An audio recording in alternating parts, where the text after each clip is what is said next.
Writing daily and welcome. My name is Devin. I am the host of this episode where we're going to be talking. Actually, I'm going to be pulling some information from this book, The Art of Dramatic Writing by Laus Agre. Fantastic book. I think the first one that first book on craft and writing that I ever thought I ever bought and I ever read. Great book. So we're going to talk just a little crumb of it right from the beginning. But before we do that, I want to introduce myself. My name is Devin Galladay. I am the editor-in-chief of In the Know Traveler. So we do talk about travel writing in this particular episode. And we also talk about memoir and all kinds of writing styles, because that's what we do here at Writing Daily. We talk about getting it done. I am also the author of the forthcoming 10,000 Miles with My Dead Father's Ashes. Hello, Morgana. If you like what we are doing here, because we do it daily, please consider hitting this like button. That lets me know that we're sort of like on track for this whole Writing Daily program. So to get to where we were talking about earlier, let's get on to this particular section. It's actually on page 182. Terrific book.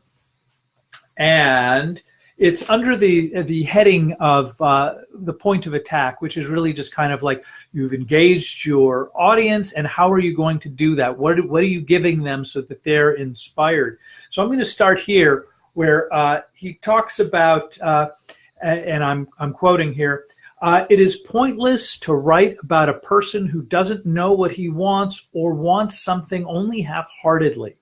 Even if a person knows what he wants but has no internal and external necessity to achieve this desire immediately, that character will be a liability to your play. And I should say that this book is largely geared to those who are writing plays, but I think it's across the board. I mean, these are just things that I think are important in terms of your character development, even if they're going to be appearing in your memoir. In other words, I had people that I think were very important in my life during the times of periods that I was writing about, but there wasn't enough of the necessity, so to speak, to just have them being in there, even though I love them.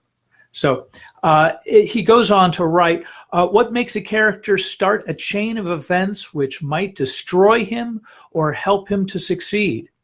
There is only one answer: necessity.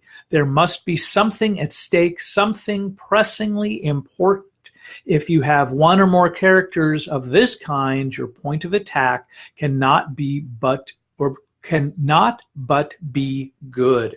A play might start exactly at the point where a conflict will lead up to a crisis. A play might start at a point where at least one character has reached a turning point in his life. A play might start with a decision which will precipitate conflict. A good point of attack is where something vital is at stake at the very beginning of a play. And I think that's important because, by the way, welcome Caitlin and Bruce.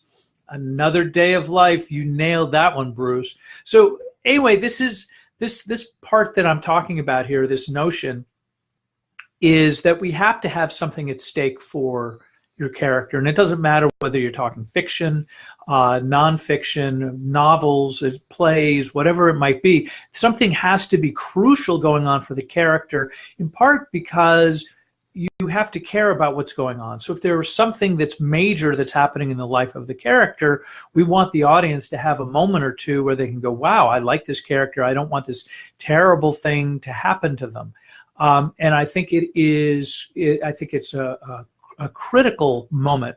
You know, the thing that always comes up in my mind when I have these conversations with writerly people is watching a Jim Jarmusch film. I know people totally love him, and he's very nuanced. I don't get him even like a tiny, tiny crumb. Like if somebody's staring out the window, I don't know if I need to watch 10 minutes of somebody, pondering life from some distance on the back of their head. I know that does work, but there's too much where I can infuse that there's nothing going on. And so I think it's really critical for people to be mindful to when there's a problem, to make it clear and abundant and something that right from the get-go, we know what's at stake for this character. We know what's at stake for you if you're writing a memoir. We know what's at stake for your best friend Larry if you're writing a story about Larry. And I've mentioned this before. I'm going to mention it again. When I was getting my MFA, there was this little window. I was mostly working on creative nonfiction at that time. That's what I got my degree in. But I did spend a semester focusing on fiction. And the professor I had, super smart guy, everybody loves him, he's a great guy. And one of the things that he said, I'm trying to suppress a sneeze right now.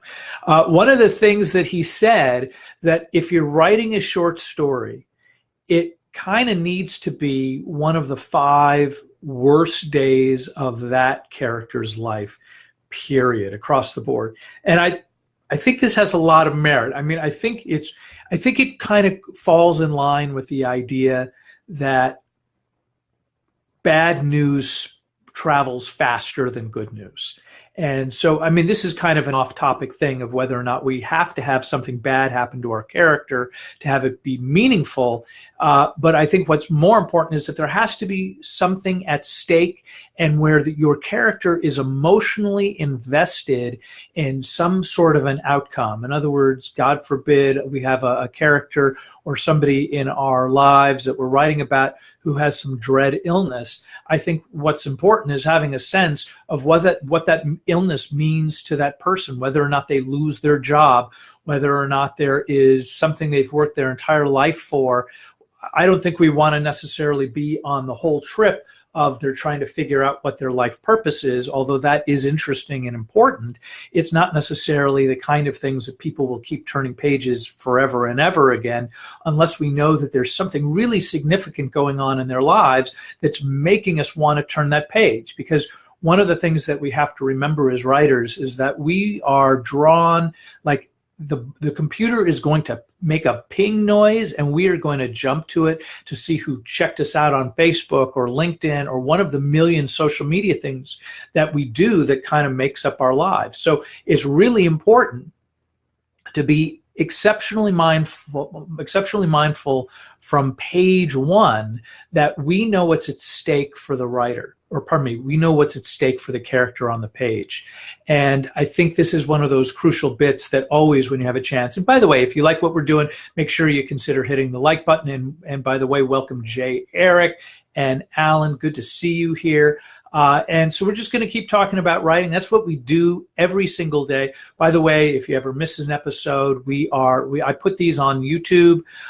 They're also on SoundCloud. They're on iTunes, Stitcher, and Google Play, among others.